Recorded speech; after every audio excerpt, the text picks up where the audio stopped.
Hi, I'm Shivangi from Governance Now.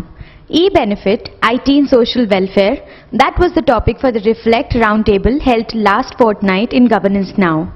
Reflecting on the issues were DC Mishra, Senior Technical Director, National Informatics Center, NIC, Rama Hariharan, Technical Director, NIC, Sandeep Ehlawat, Information Technology Department, Delhi Government, Jayjeet Bhattacharya from HP, Himanshu Mehta from Mastech, Vivek Srivastav from CA Technologies, and R. Swaminathan, NICSI and ORF Fellow.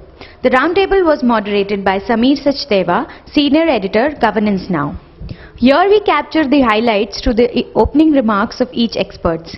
Please stay tuned to listen to them or scroll down this page for the video of the full roundtable discussion. Social welfare means sometimes we are only focusing on the people who are underprivileged. So that's one part, and another part is overprivileged or normal people. So role of ICT is everywhere. Means for underprivileged might be we are facing high number of challenges, and for overprivileged or normal people, they might be aware about the ICT and they can leverage the existing technology and they are well versed in the usage aspect of technology. So in both these two categories, so IT is playing enormous roles. Might be we are familiar with the role which IT is facilitating day-to-day life. There's another area, and another area is where underprivileged people. So in terms of governance, in terms of services which the government is going to deliver to these underprivileged people, so there are different fronts of government which are basically delivering different services, and people are in financial terms, people are not able to get the legitimate benefits, and apart from that, they are also not being even informed. So IT is playing a major role. One in identification perspective, who are those underprivileged people and how to identify them, and IT can establish a sustainable mechanism for them in terms of identification. Another part is with the help of IT, we can maintain some kind of our databases so that we can fix their legitimate righs. Okay, what they are asking for, what they are entitled, and we can rationalize their entitlement quotas. And third, apart from this identification, we can also establish some integrated approach of government. Means all these services are being offered through different phases of government. Means there are different functions. Food and supply is one function, and some services being offered by some social welfare department. Some services are being offered by women and child department. Some SC/ST OBC welfare departments. So different departments are offering different services to different people. So there must be a cohesive approach.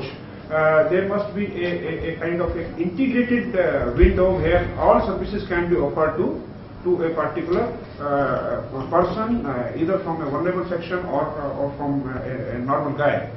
So to establish that, it is extremely challenging in terms of in terms of legislative changes. Also, some administrative challenges are there, but all these kind of initiatives, all these kind of challenges can be overcome with the help of IT. So one example, if you permit me to cite some examples, one example is this Mission Convergence program of Delhi government. It is very similar for that. It is the same initiative. Means in 2006, government of some human rights survey for Delhi has highlighted some unpleasant indicators, and upon that it was felt some people who are really needy are never enlisted somewhere and are not aware about the benefits, and even no benefits is delivered to them.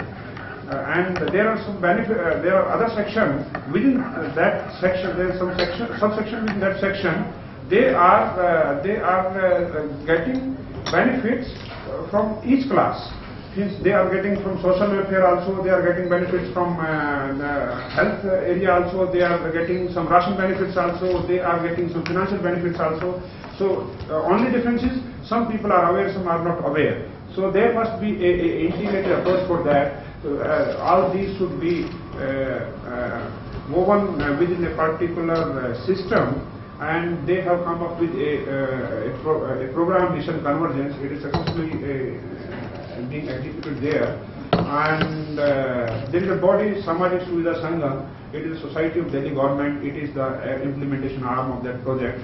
So within that, around 40 beneficiary services are being integrated. These 40 services are being offered by 12 departments of Delhi government, and ICT has established a cohesive, a comprehensive, integrated system for that. So it is not so simple means just to share some information from different databases. It's not so simple. First of all, we have to actually identify those vulnerable people. You have to identify some catchment areas, then you have to go there, you have to establish some centers, you have to plan some IT system for them, and you can't converge everything at central level. You have to converge all these departments at their outlet level. Means we can converge with the help of IT, we can converge at central level. This is a kind of central system where all systems are giving some information to this central system, and this central system is taking care about all dispensing. But dispensing should be decentralized, and convergence of services pertaining to different departments should be converged at district level at least, not at central level. So in that manner, this is a very successful project, and I think around 120 district centers are there, Suvidha Kendras are there, and with the help of some NGOs, we have identified these beneficiaries, and it's a really challenge to identify. So initially we were thought we should issue some kind of card to them.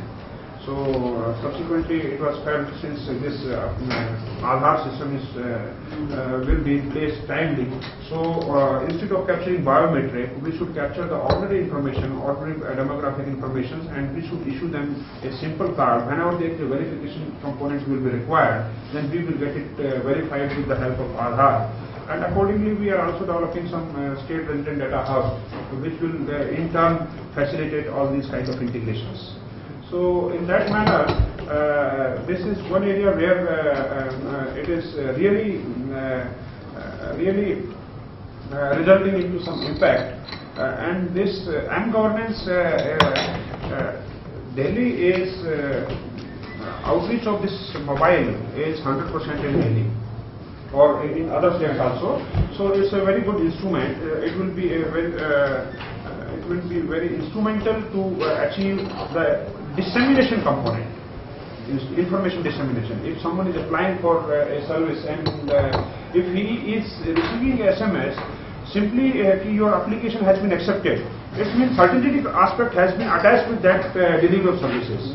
And if I am getting delayed, that is not painful to me, since I am so ordinary person. I may wait for a week, I may wait for a day, but certainty should be there. So these types of M-governance will help in establishing that kind of certainty. And certainly, I am going to conclude the ICT is a remarkable thing. With the help of we can bring some transformation, and it is an enabler for this kind of transformation. And so these lot of points come out from the discussion, whether it's Indian student challenges, the awareness challenges, the integration of services.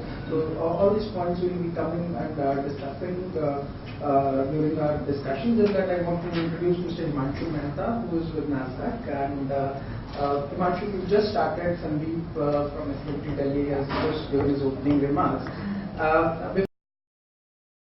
Social security being put over here, and I think we are basically talking about social benefits and not really social security, because these are not entitlements and rights that we're talking about. These are welfare schemes that we're talking about. With that in mind, let me just take one-off example of where ICT can really play a role, because when you're talking about social benefits, it's an aspect of money going in, a benefit and an outcome coming out, and detection of leakages that are happening. An outcome will not happen in one of the two cases: if the whole system has been designed in an incorrect fashion and therefore the wrong beneficiaries get it, or it's a leakage of the money that's being pumped in. Let me take an example. If somebody is applying for, let's say, a simple thing as a gun license, quite common, gun license has been applied for, and you check the antecedents and the gun license is issued. We never go and check whether a person is BPL or not, for that matter. Now, if somebody is BPL and applying for gun license, that means that person has the intention to pay 50,000 rupees at least to buy a weapon, because the cheapest weapon is 50,000 rupees. How is it that the person is classified as BPL? There is a leakage happening. So the cross integration of the systems leading to a better system being created and plugging of the leakage is not being looked at. Now, if I go into what are the social systems, what are the areas of social systems? Obviously, health is one of the primary social systems, and I see RSBY as one of the key things that we put in. The Rashtriya Swasthya Bima Yojana, extremely important program. Implementation and the details are a challenge, as with most of our programs. Very well conceived, very well targeted, should be done for a country like India. Implementation becomes a problem. But there are many such issues. There are 25% of the beds in every major hospital in the city are blocked for EWS, economy weaker sections. You ask any of the EWs, are they getting access to it? Are they treated like a regular patient if they at all land up there? Are those beds being used at all? Where is auditing of those beds happening? Is the Delhi government have any visibility to those beds? Are there systems in place to support the Delhi government to have visibility to those beds? They're not there. Health is a key issue. Similarly, education is another key issue. Are all the children born and who have been given the birth certificate by MCD eventually getting into a school? Is the tracking happening? After school, are they getting into college if they want to get into college? Is there a human resource requirement mapping happening? And that's where you can plan. You know, the systems are just a tool. A tool to do what? To do the planning. If a child is born now, 12 years down the line, first of all, 4 years down the line, they would need schooling. 16 years down the line, they would need college. Is that being fed back? Are the mechanisms being put into place to feed it back into the decision makers so that they can plan? Then it's up to them to plan and not to plan, but at least is that information going back? So education being the second. Third is being food. We have the PTA systems. We've got many debates happening on this particular issue. If the food security for people in this country is not there, then we don't have social welfare. And forget about social security, because it's a far more stronger term. But if we don't have food security, we do not even have social welfare. And that can come in only if we have the right set of systems in place. And finally, the cash transfer systems, which is things like MNREGA and the recent cash transfer schemes and so on and so forth. That's the last. The pensions, again cash transfer, which is entitlement. In fact, pension is an entitlement. Scholarships are again cash transfer. So do we have the right kind of systems in place? And there's a one set of dimension to look at. So what are the areas? The second are what are the models needed to support them? So what is the model needed to support education system? What is the model needed to support a health system, a food system, and a cash transfer system? And by models I mean, what are the operational models? Just by putting a system and a transfer is not good enough. Where are the people and what are the roles and what is the training they would need? What is the financial model? Who supports it? Is there a skin in the game for the other stakeholders in this particular issue? And what are the technological models? We have talked about, I can see over here the issue about the IT for differently abled, and I saw a very good initiative outside of a visually challenged person manning your reception. That I think that's brilliant. But if you look at the larger business models to support the technologies needed for the differently abled, what we do not realize and what we do not talk about is even the normally abled people are differently abled in certain circumstances. If somebody is illiterate, they're as good as blind. They're as good as visually challenged, because they cannot access all the wonderful services that government of Delhi is rolling out or any other government is rolling out. So can we get a screen reader installed in all these machines? Can we get free open source screen readers such as Orca and so on and so forth? They're a dime a dozen. So whatever helps the differently abled also helps us, because if you're driving, we're blind. We can't read the book, we can't see the system, we can't read our mobile phone, nothing.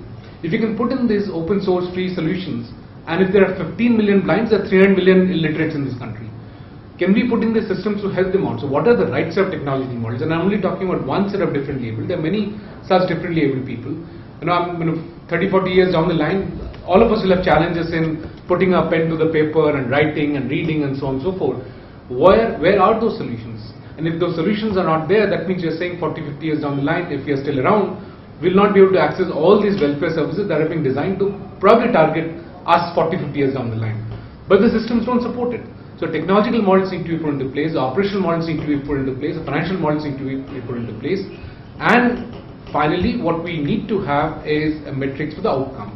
Typically what we do on all our PPP systems and all our outsourced systems look at the output, which is that a nice phone has been developed, a nice software has been developed, good pieces have been laid out, and in fact these are some of the things that NIC is focusing on. What are the outcomes? But has the outcomes been delivered? Has the child really been able to get into school? Has infant mortality rate really gone down? Has maternal mortality rate gone down? Those are metrics that we typically lose out when we are doing a large project. So a focus on the outcome, the metrics for the outcome, I think is absolutely necessary as we move forward. With that, I'll close and I'll take feedback from others.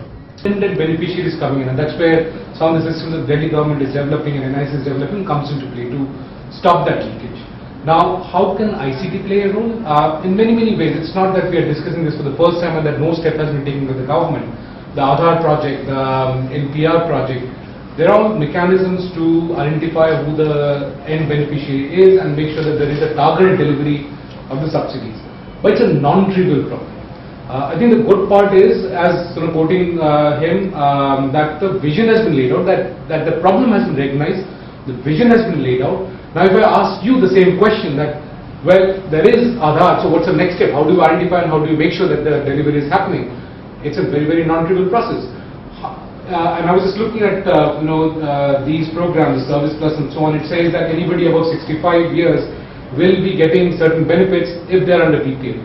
Now keep in mind that most housewives should automatically become BPL after 60. They don't have a source of income. They are not necessarily, but in many cases not looked after by their children. However, under the given circumstances and framework, they will not fall under that category. Can we have systems which will start recognizing them, sending out messages to them saying you are entitled proactively, so going a step beyond what you're saying, ma'am. Instead of saying that I am a citizen, let me see what is the benefit that I'll get. Can the system find out that who are the people who should possibly be a benefit and reach out to them and say, please check if you're entitled to this benefit, we think that you're probably entitled to this benefit. So those are proactive systems, analytics that we should be using, and India is coming out as a powerhouse of analytics, but is the government using it for the purpose that you mentioned? The other example I gave you about the BPL applying for a gun license, can we have retroactively analytics being done on the database and systems that we are developing to check out where leakage has happened? So we can plug it and then develop processing systems on top of it to make sure that future leakages don't happen. And it's not just BPL and it's not just social systems, a whole variety of governance systems where such analytics are needed. So there is a role that, clearly a role that ICT has to play, but it's just not technology. There's a whole bunch of processes, policies and strategies that have to be implemented, and the vision that you were so rightly pointing out. Having said that, let me also put a comment on what Swami was saying, which is an important point that he brought out, that the cost of technology will be going down because affordability is a key component. You cannot have identification of people without the cost coming down. Unfortunately, what's happening is, although it's factually correct that by 2020 a quad-core processor will probably cost 50 paisa or even less, unfortunately we do not have a say on the high tables of technology globally speaking. What does that mean?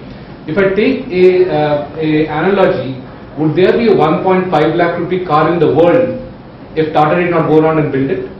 The point is they could build it because they had control over the technology. Nobody else, GM or Ford or whoever, Volkswagen and so on, would not have built this car at 1.5 lakh. What would they have done? They have said this end of life of this technology, please use the next one, otherwise you are too obsolete and you are too outdated and you are not in sync with the rest of the world. Why don't we have the old Motorola process? Why don't we have the 8081 chip of Intel, which would have cost probably 1 paisa, not even 50 paisa right now? Because it would have been end of life and we do not have control over those roadmaps. So I think as we move forward, and this is again something that NIC has been pointing out for quite some time, is that we must have a say on some of the core technologies to reap the benefit of Moore's law and everything else that we're talking about. And therefore, coming back to your original question, how can ICT play a role? Affordability is key, and for affordability to happen, we must have a stake and a say in the roadmap of these technologies. Mr. Mishra, I would like to divide the entire discussion from my perspective. Governance now and e-governance now.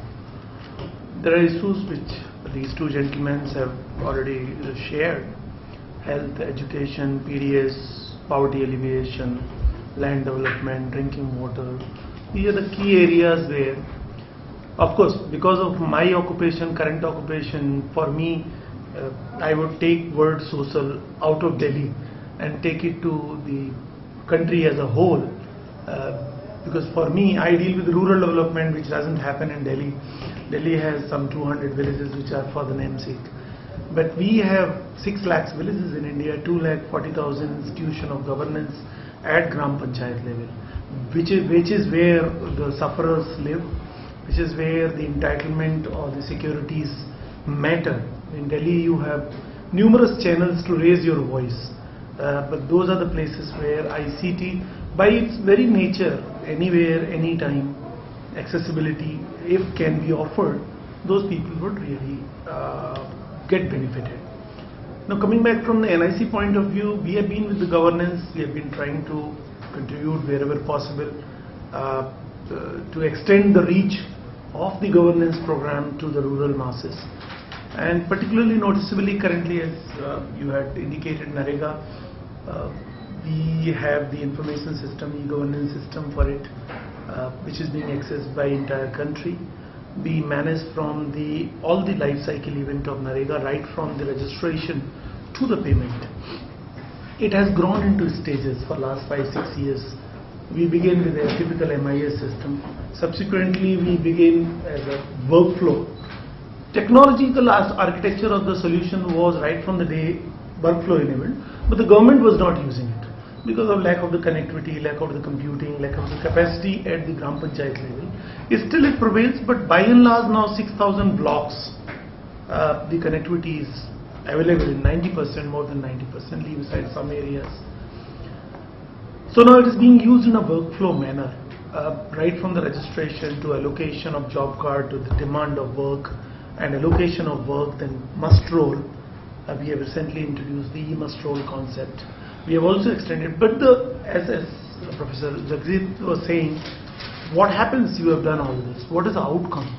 Has it significantly dented the delay part which occurs after a person has demanded employment, or after he has done the work, must roll has been signed, how much time it takes for him to get the salary in his account?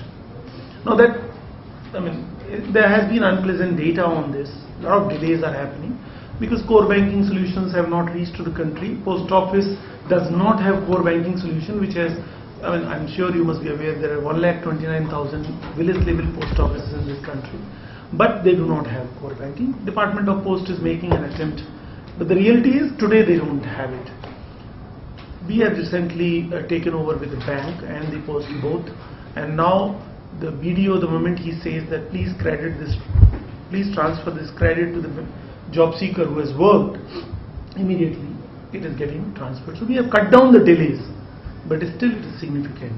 Still it is significant. It's nowhere like on, because the data has to come from the Gram Panchayat to the block and where it will get entered, and finally BDO will say. Why I'm describing is this not as an NIC contribution, the situation.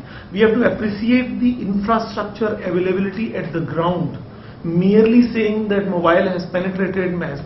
There are districts where mobile penetrations are not there. District headquarter I am saying. Leave aside while we were trying to do e-must roll, we have come across the district headquarter where footprint of GPRS is not there. There are a whole range of Chhattisgarh and Red Corridor where things are difficult from many point of view. So governance is moving ahead. Governance already has these programs where access and the entitlement of the poor people was limited. ICT is increasing this, but even while doing this, capacity is a challenging issue in terms of infrastructure, in terms of skilled manpower. RSBY has done, as you said rightly, wonderful thing. There are people who are taking multiple advantage of government provisions because of lack of UID kind of resource. The moment we are all waiting very eagerly, it will solve many, at least the system level problem on the verification you have taken this, whether you are entitled or not. But the NREGA has moved significantly. 4 states which are going to roll out completely e-payment very shortly, within a 1 month. Pilot has been over, and the government, their respective government, is going through the account verification and many more things. Now more seriously, because money will go directly. So central government is giving them one more opportunity to please clean the data so that one button and the money will go directly. It's not a cash transfer. Cash transfer is the latest experiment which is happening, but NREGA is not. These are the wages against the work done by them. This is one example I will cite. But NREGA has given a boost to many MIS or e-governance solutions who were earlier not confident whether the data will come from block or not. Today we get 1 gigabyte per day.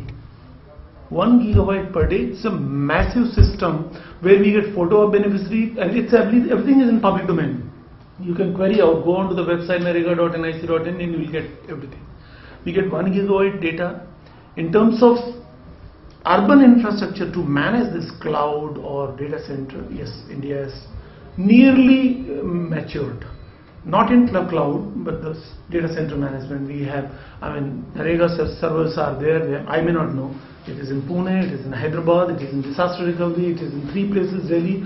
We have fleet of, and every day still we get that yes, response is slow somewhere. Now response may be slow from various reasons, because people are using the BSNL link, maybe because endpoint at village level is choking is taking place, irrespective of you, what kind of pipe you have at data center, it doesn't matter. They get choked. But reception has been good, let me tell you. From the academia, from the civil society organization, people don't ask. The RTI queries on the NREGA is minimum, because everything is in public domain. So you take the dump, go and check the verification, whether you are against it, please come out. So ICT has facilitated the dissemination of information, transparency. Now people have to be more active to check whether that's the right data or wrong data, but at least now you have a data. There is a benchmark which can be checked. The second important program which Government of India is running in terms of social welfare, when we talk, is there are 3 schemes being managed by Ministry of Rural Development. National Social Assistance Program, under which you have old age pension, you have widow's pension, you have disabled pensions. 3 kind of, and there are criteria are there. If you have 65 and BPL, then you will get 300 rupees, 200 from Government of India, or state government may have its own component. Delhi has used money, Goa is 1000 rupees, but UP may give only 300, 100 rupees from its own pocket, Government of India. The entire program is being managed, and today you have the list of all pensioners under this scheme in public domain, and now the cash transfer direct to their account is likely to happen. Government is taking it. So there is a strong awareness. When I recall from 86 when I started my career, and there were DRDAs and you were putting computer, and people were looking at me young and coming and trying to teach them, and they were sarcastic. There were all kind of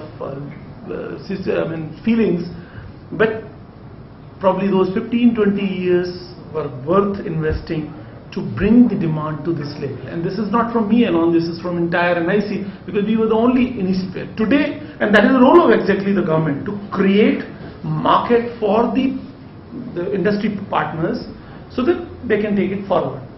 The entire government's primary motive is to support the social development, and that's where NIC played a huge role in putting these systems, initial versions and today mature versions in some of the areas, in place, which can make industry partners to feel that yes, there is a viability of business, come and build further on it. These are the 2 systems I thought but there is a huge program, e-Panchayat, which Rama will speak upon it. Government is very aggressively going about it.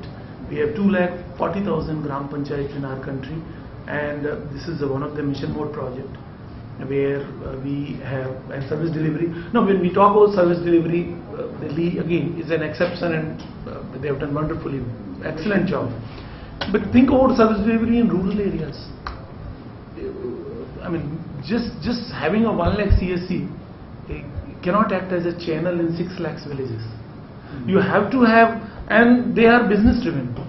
So there are, I mean, there is a sphere of social inclusion, there is a sphere of business inclusion, there is a sphere of financial inclusion. Business inclusion is being addressed by the business correspondents of the bank. Financial inclusion is done by the, business inclusion is done by the CSC-led group, the internet kiosk. The financial inclusion is represented by the business correspondent model of the bank supported by RBI. Who will take care of the social space? Who will play the regulatory mechanism, not from Delhi, not from Lucknow, not from Jaipur? Somebody has to be having in the given rural terrain to be watching, and that is where Panchayat is uniquely placed. It is an institution of government, it is a local body, it's elected 5 years. They are the people who will be acting as a watch, having a watch on what is happening. Government must provide ICT, strengthen them, because they are the institution of public governance in the local space. So these are the scenarios which are emerging. Central government is a very, very positive and putting a lot of investment in this regard. Governance has to be improved. Now these governance institution has to be vested with the responsibilities. Once the governance is there, I mean, you cannot have a panchayat where governance is not there and you talk about e-governance. You talk about service delivery. A person living in a panchayat will first approach panchayat ghar to get the services. Why would he go somewhere else 6 km, 2 km? They will go only when there is no CSC around or there are no e-panchayat computers around. So we need to also look critically on the provision of infrastructure. We need to involve private partners to build that infrastructure, maybe in terms of connectivity, maybe in terms of content management. NREGA has given a good boost to us in terms of content management. Today we don't feel whether data will come or not, whether it will be workflow, offline, because we are confident that the machinery at block level has understood the game, and if you send them a package which is very, very well developed, they would come back and you will find that they are using it to solve their day-to-day needs first, and then they also know that this data is being shown in public domain. They take precautionary measures. And we are very hopeful, and we are waiting very eagerly for UIT to become a success. We feel that through NPR card or UID alone, it will help us greatly. But there are limitations, but leave aside 90%, 95% area will be covered, at least on zeroing down that Mr. Swaminathan is the one who has already availed some subsidy and this is subsidy saving. Looking more, language is one issue where we have now Panchayati Raj, Malika, social assistance. You're keeping in view the literacy. Language, all systems are being made language compliant. A typical example is 15 days ago I was in Jharkhand, we were sitting with Principal Secretary, PhD. And the Principal Secretary is a product of IIT Kharagpur, I know him for last 20 years. And he wanted to communicate with the village pradhans. And they all have mobile phones. And we made a system where we can send the messages. Water aaya ki nahi, pani aaya, quality kya hai, tumhara hand pump kaam kar raha hai. And only hundreds were responding back. And his problem has been why hundreds are responding, why remaining 5,000 out of 6,000, why not? We sat down and finally we could find out. We have made local NIC had made system to only push SMS. If they are sending SMS back, they are paying right now. That was the key. We discovered that this could be one hindrance. So another hindrance could be that the messages are going in English. It could be again language design. We decided to do the check. Usually these Pradhan comes in weekly or fortnightly meetings at videos. In some of the videos we instructed that please ask them that you are getting message, why are you not responding? And simple check was from Principal Secretary, please respond back. Okay, and they could know that the language, समझ में नहीं आया मेरे message क्या आया, message तो आया, but समझ में language, and we changed the language and the number went up. Phenomenal. I mean, look at, so even Panchayat Pradhans and people are accepting the technology, and we have to solve last mile problem in terms of language, in terms of the money, which they internally, they may not say, but why should they transmit message back to the government when they are spending? And they're expecting from you something. Government has been seen for a long time to offer the money, not to take money back. Another social inclusion is the, all of you must be aware, land record program. It started when I almost joined government service, 88 or so. Government has been investing huge money and the databases were coming up, and again mutation will take place, they will go obsolete. The first major breakthrough we did it in Karnataka, where legislation made it mandatorily that you can take a copy of ROR from any of the kiosks and it will be valid in the court of law, and you must take it once in 6 months, and banks and all, everybody situated, financial institutions within the state of Karnataka were made to accept that. So legislative reform, otherwise land touched the top of the land record and the statutory, all kind of, because land has been treated right from the British period or prior to that as one of the important social entity in our mindset. It is just mapped to the social status, ego. I mean, if you look at the litigations in the district courts, 60% invariably in all the states will relate to the land record. Today, these states are publishing daily mutation data into public domain. We have, the Ministry of Panchayati Raj has, of course, this e-Panchayat Mission Mode project, which focuses mainly on internal automation of the panchayats and the service delivery in rural areas. Okay, these are the two main focus. And as far as internal automation is concerned, you have so many activities which the panchayats do, which they are engaged in, which directly affect the rural population, like the planning and the social audit which the people do. For that, the panchayat should be having all the information. So the main purpose of e-Panchayat is to strengthen panchayats. Panchayats as such are very nascent organization, and they don't have much capacity in terms of manpower or in terms of capability to use the computers or even the day-to-day functions. So through IT they are thinking, the thought is that through IT the panchayats will be strengthened, they will become more transparent and accountable. And so we have several areas which are being addressed, like planning, accounting, and these are important because, for example, even in the case of NREGA or many of these social welfare programs for rural areas, the panchayats are involved. The panchayats are directly involved, and how this money is being spent, that comes from the accounts of the panchayat. That use of ICT has been able to take out 10% of the people away from the poverty line all over the world within the past 15-20 years. So it definitely helps. There have been a lot of successes in usage of ICT in social welfare programs, poverty reduction, economic growth, and other areas. But especially taking into consideration the Indian context, we can see that the successes have been in silos.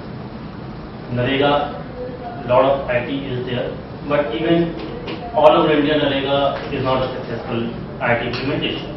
I mean, the benefits of the ICT in NREGA are explored in certain pockets. We can look at look at health. Now, NCTS was a very successful program in Gujarat. It is being replicated in many other states, but not with the same kind of success. What is required right now is to actually use ICT in the correct fashion. I have picked up some few words from everybody that has spoken till now. So we see what's like facilitation. So ICT is what is an enabler. It can facilitate it, but until you actually implement it effectively, efficiently, in the right way, adopt the right technologies at the right point of time, I think it will just be another plan where you provide something but you don't accrue the benefits of it. Citizen focus. We have a lot of schemes coming up. We have a lot of IT initiatives, programs coming up. But like man said, are we really focusing on these citizens? Do we know what they want? Take example of health. Jajit mentioned that in RBSY there's a lot of ICT implementation, but the outcome is, we don't know whether the 25% of those beds are actually being utilized. But why don't we have a paradigm shift over here? Why does the citizen actually need to come to the district hospital? Why can we not use ICT to take medicine or medical assistance to the people in the rural areas? We have successful scenarios, implementations of that from the private sector. There's a hospital network in Chennai which actually uses ICT in a very extensively to take diabetes treatment to the villages, and doctors are sitting in Chennai. The diagnostics happens at the villages. The data is transferred in real time. You analyze it and you prescribe medicine. So that kind of paradigm shift, if that does not occur in governance, ICT will just remain another medium of providing services. But actually, does it really going to impact? Does it really going to benefit the benefit for the welfare of the citizens? That is the point that still has to be debated. Talk about what can ICT do? It can provide connectivity. We always talk about connectivity to the citizens, to the people. But what about connectivity within the circle who are actually providing the services? There are a lot of like you mentioned, you have to go to 3 different websites and still you do not get the correct form. But that is also kind of a connectivity. If you have centralized repository of information, data, forms or whatever, or if there is a information dissemination, information flow within the providers of the service also, that also will help go a long way in providing these services or in providing the right kind of services to the right kind of people at probably the right point of time. Then we have ICT also. There is a technology per se is changing very fast. But using, are we really, is the government really going to adopt that technology in the same fashion? There are schemes which were floated 3 years, 4 years ago, using the technology that was prevalent at that point of time, which may not be that effective, that efficient today.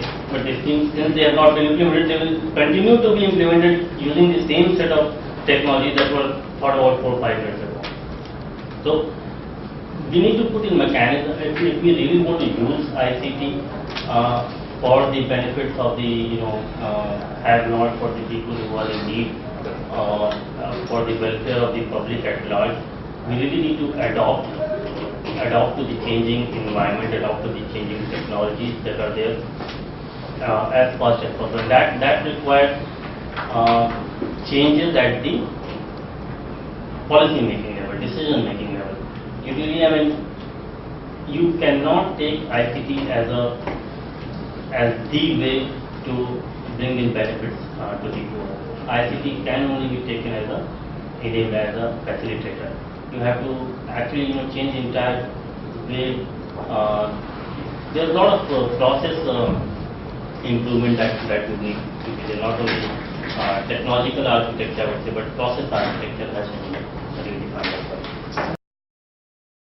Okay, what I will try to do is take the discussion away a little bit further from because we started with Sandeep when we moved to Jajit, and there were broad issues that were being brought about, and by the time we've come down to process architecture, workflows, things. So I think I would rather like to move the discussion to a broader palette and try to bring out issues.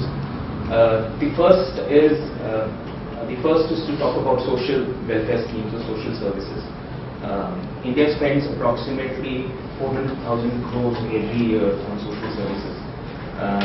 That's the budgetary outlay. It's around 36% of the budgetary outlay, 7% of India's GDP, to take into account both the central and the state government. It's not like 7% of GDP is huge. Just to give you a comparison, Germany spends 25% of its GDP on social services. France spends 23% of its GDP, UK spends 13%, United States of America, for all its being a votary of aggressive capitalism and whatnot, spends 12% of its GDP. The problem here in India is the fact that I'm again going to quote a planning commission study which was conducted in 2005-2006, specifically on targeted public distribution system, and spread across 3,600 households, spread across over a year of studies, and they found that the leakage was close to 73%, whereas the total leakage of the percentage of GDP in terms of Germany and France is less than 1%, between UK and United States of America is 3%. Now the difference, what we are talking about when you're talking about information technology and IT services, we're essentially talking about not the proportion of money that is being spent on social services or the percentage of GDP that is being spent on social services, but what is it that is actually causing this 73% leakage. You have various studies anywhere between 50% to 70%. Rajiv Gandhi very famously said that only 15 paisa out of the rupee reaches the actual beneficiaries. So that's the bottom line on which I want to, put my point of view across. That's the foundation of the basis of which I would like to take it forward. For me, the fundamental issue is in terms of actually moving away from e-governance, which is electronic governance, to actually doing a paradigm shift and looking at digital service delivery models. The moment you talk about e-governance, you confine it to workflows, process issues, architecture issues, servers, capacity. They essentially tend to then mold and channelize the debate to hardware issues rather than essentially in terms of people issues. I think we need to look at it from the point of view of people issues and move away from e-governance to digital service delivery models. The moment you talk about a digital service delivery model, then the end beneficiary becomes the focal point. So we are not looking at the hub or the head from which services are supposed to flow. We are looking at the last mile connectivity. So it's almost like the telecom paradigm where the last mile connectivity or the customer becomes the important focus. So we should start looking at people as customers. Once we start looking at people as customers, and this is where we can learn quite a bit from the private sector, is the fact that you will go ahead and start looking at service delivery as a customer-centric approach rather than as something in terms of a beneficiary approach. It's a customer-centric approach. Now, this is where I think a lot of lessons need to be learned by both the private sector and the public sector, including the government. And I'm coming from an experience of around 5 years of actually going to ground level villages. I travel almost every 15 days to almost 20 to 22 villages every month in several areas. So the first fundamental difference, I'm talking in broad sense, is the fact that nobody seems to make a difference between real literacy and functional literacy. Okay, everybody seems to think that you need to be literate in order to go ahead and partake of technology. So the entire thought process of actually looking at e-governance or actually looking at service delivery model looks at literacy. So you're looking at computers in a very big way. But to give you a simple example, Maswasi is a village in Unnao where people are essentially marginal farmers. But the penetration of mobile phones, feature-rich mobile phones, some of them have smartphones, is so much that two completely illiterate farmers who can't read or write have exchanged over 600 songs between their two phones using Bluetooth. So functional literacy is the ability to adapt technology. So they have figured out how the technology works. They figured out how the mobile phone works. They figured out how to transfer information from one mobile phone to another mobile phone, despite not having any real literacy. Now that's something that we all need to look at very carefully. If they are able to go ahead and adopt a technology, how can we ensure that that particular technological platform becomes our primary focus for delivery systems? That's number one. Number two, I think we also need to really look at internal capacity building rather than, and when I say internal capacity building, both public sector units, private sector units, as well as the government services, we need to look at our internal capacity building. Yes, there is a lot of work that is being done to build capacity of Panchayati Raj institutions, capacity of various government departments. but there needs to be an internal capacity building. I'll give you an example, illustrative example. Maharashtra, I come from Bombay. Maharashtra has over 400 odd websites dedicated to various departments, e-governance services. We've done a study, in the last 3 months we've done a study. Over 270 of these websites have a problem. Either they don't download, or they don't have the JavaScript, or they don't have Flash support, or they don't have ActiveX controls, or some of these sites just have a home page and you click on it and it goes to a page cannot be found. Okay, this is 270 odd websites out of 400 websites, right? And some of the websites are managed by NIC, some of the websites are managed by private companies. But this is the overall approach at the state level for a fairly important state like Maharashtra as far as websites are concerned.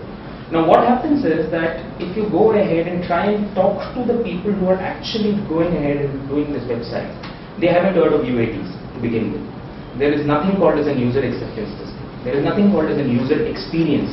So the feedback mechanism from the customer or the delivery system does not come back. So a lot of work is being done, but that feedback mechanism, which is very critical from a customer-centric approach, does not take place. So that's the second part of the social services or the social welfare model that we need to look at. Now, again, one of the main problems that I have seen in my 5 years of my constant travel in and around India is the fact that government departments don't know what they are doing. Each government department cannot go ahead and figure out what the other is doing. So there is a lack of internal communication. It does not happen at the central level. In several states, it does not happen. But when you go down to the district level, when you go down to the block level, when you go down to the village level, there is a lack of communication process. I'll give you a very broad example. There has to be one single entry point for your social welfare schemes. If you don't have that one single integrated entry point for your social welfare service, you will have leakages. So in that sense, it's an unseemly debate between UID and NPR. Okay, NPR is exactly doing what UID is doing, or UID is doing exactly what NPR is doing. They need to be integrated at some level or the other, and this is where the private sector comes in terms of going ahead and giving an integrated solution. Every single Indian citizen should have one single card which should have every relevant detail associated with that particular person available in that card, and it needs to be an updatable card. The reason why I'm talking about that is simple things. A quad-core processor chip today by 2020 will be worth 50 paisa. That's the cost of a quad-core processor. If you take Moore's law and the way things are developing and chips are developing, that's the way it is happening. The world is already moving away from Internet of Devices, which is what e-governance is, to Internet of Things. Chips are being embedded in the most unlikeliest of places. So it's not the cost that's going to be a problem. It's not the hardware that is going to be the problem. It's not the software that's going to be the problem. It's the way we are looking at delivery systems and the way we are going to go ahead and integrate the delivery system with what is happening in the world. So in that sense, both at the government level and the private sector level, we need to have a lot more of future casting happening. We are still 10 years behind. We are still talking about computers. We are still talking about laying the lines. We are still talking about pipes. Okay. If there is a mission mode approach, and if there is I would rather call it that we need a vision mode approach, wherein we are looking at 20 years down the line, saying that what is it that we are going to do so that we are able to not only bridge this gap, but actually go ahead and come to the forefront of provisioning of services. So that vision mode approach is still not, to my understanding, is still not completely worked out. Like for instance, everyone that I've talked to in the government sector, including Nandan, who I've interacted with very closely, okay, they all do not are not able to see as to how am I going to go ahead and take advantage of the fact that a quad-core chip is going to cost only 50 paisa by 2020. And this is a well established. So this is my point of view. So I just wanted to lay the issue. So where I am coming from is that we are, actually doing the implementation, the application development part of the various social welfare department in some of the states. I want to point out, majorly that I feel that that application development or creating infrastructure probably is not going to serve the purpose. We can do a lot of applications, we can create a lot of applications, we can create a lot of infrastructure, state data centers and all. But ultimately, the beneficiaries, if they are not benefited, from those services, if they are not well aware of, the applications or the various schemes and all, I think the purpose is defeated. So, first of all, I would like to, and from my experience, what we are doing in a couple of states, I think very important is let's do a pilot. The approach of a small, start small and expand it to the next level 2, 3 and all. If we go for a big bang approach, covering the entire state or entire department in a single go, there's gonna be a problem, because you are not only dealing with one individual or one community or one department, it is for the entire state. So it is a huge million of users, beneficiaries available. So you really have to do a phase-wise approach. Probably start a project where you start a project with one district, make it a pilot, do the implementation of 1 year, or understand where are the issues, where are the problems, and parallelly you do the impact analysis, which is very important. Are you doing the job? So whether you are going to get the desired deliverables at the citizen level, not at the ma'am rightly said, we have to be citizen centric. We have to see the world from the citizen perspective, from the beneficiary perspective. So do a pilot, work in a fashion that what are the deliverables, what is the impact, and we are meeting our goals or not. So based on that finding, probably you can do the next step where you can expand your one district to maybe a 10, 20 or 30 district, and do it in a phase-wise approach. Let's not be in hurry that we have to do it in first go or in the first instance. It is whatever we are today is last maybe 50 or 100 years we have spent or our community or our country has spent. So making a paradigm shift, what my colleague also said, it is a paradigm shift. So really have to do it in phases. Let's look at a approach of next 2, 5 or 8 or 10 years, and then probably we can bring some that kind of a change what we are looking to the entire beneficiaries, the entire subset. That is one finding which I found. And secondly, I think as typically happens in working in the IT projects when you are dealing with government agencies and all, there are delays unaccountable, which probably we never account in while we plan the project, or so those delays are very important to be minimized. There is we can't say that we can do it zero, we can start the next day.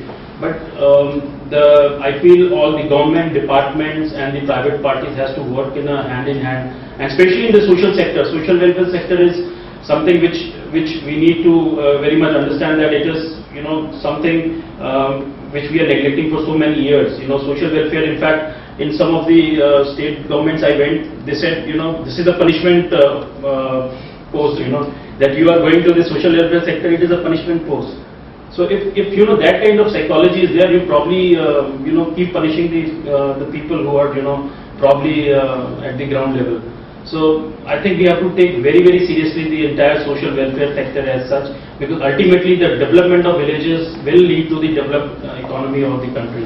Because again, sitting in Delhi or Mumbai or metro cities and all, I think we still not that much cozy about those delivery. Maybe ma'am rightly said, going to a driving license, I still feel why to go on the net and do that. So let somebody else do it, because I'm not comfortable with the application. Probably I'm not well aware of the application.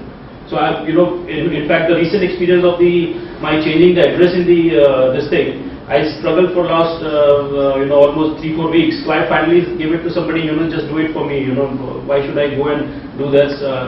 Person like me who is morning, evening we are working on the net and all this, I'm not still comfortable. So imagine the person who's sitting in a village, he can use only mobile for the download of songs and all that stuff. So very important that it is a cultural shift. It is you're playing with the mentality, the psychology of the beneficiary. So do it in a planned way, do it slowly, gradually, stepwise.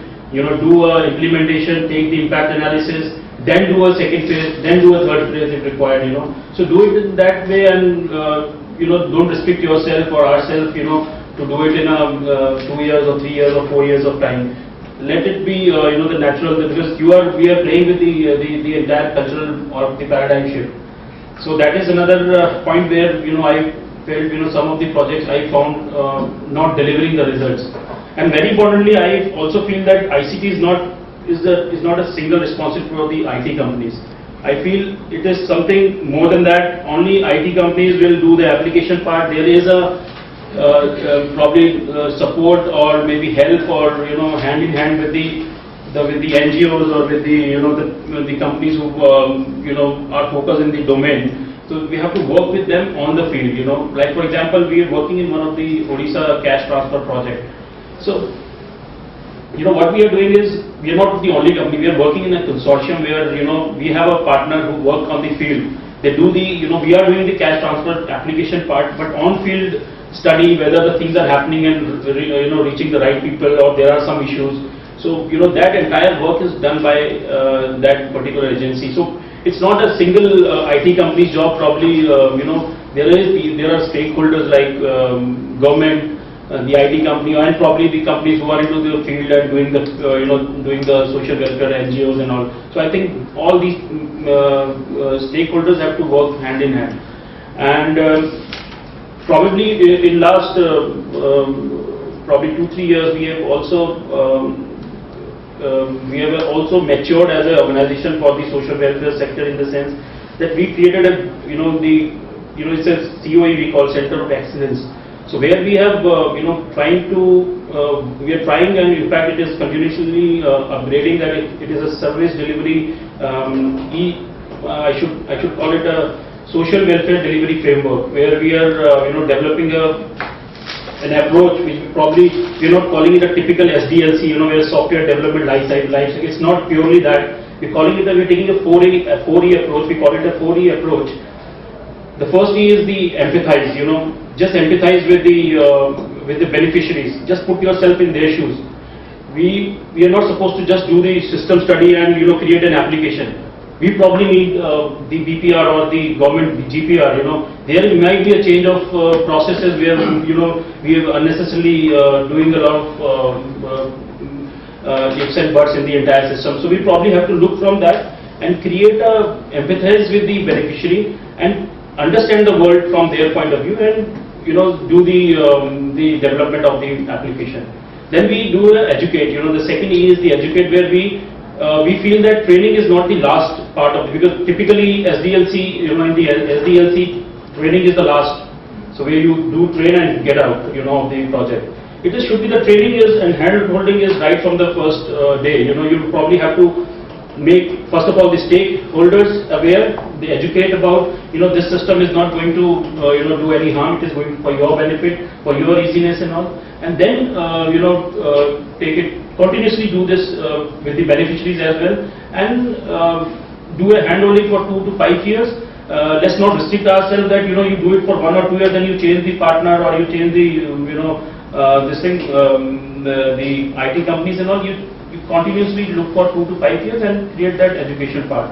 Third is you need to probably enable the entire both stakeholders as well as the beneficiary with information, with awareness, with everything, So that will probably enable them and empower them. Finally you empowering them and making that they have a right to deliver the, to get these benefits and to get these facilities, and empower them so that they can use this application and they can use, they can get whatever benefits or whatever facilities they are. So this 4E approach here, and this is absolutely based on our experience in, some of these projects what we are doing in social welfare. We are doing e-scholarship, we are doing cash transfer, we are about to start the NREGA in one of the state government. So I think it's a very important sector. I think it's probably a neglected sector, so it is a right time for us, probably as a generation or as a, typically from their different capacities, from different sites we are accumulated here. So probably this is the right time we do a deep analysis how we can, and it's a participative, it's a collaborative effort where we need support from all these stakeholders, from government, from from NGOs, from the middle agencies like NICs and NISG and all, so that we can create a long-term path for the development and continuous, where we can see after, maybe Jayji said, after 20 years, 30 years, where we'll be, we'll be looking for those benefits, how we can get there. So I think it's the right time to wake up and work towards that. Thank you.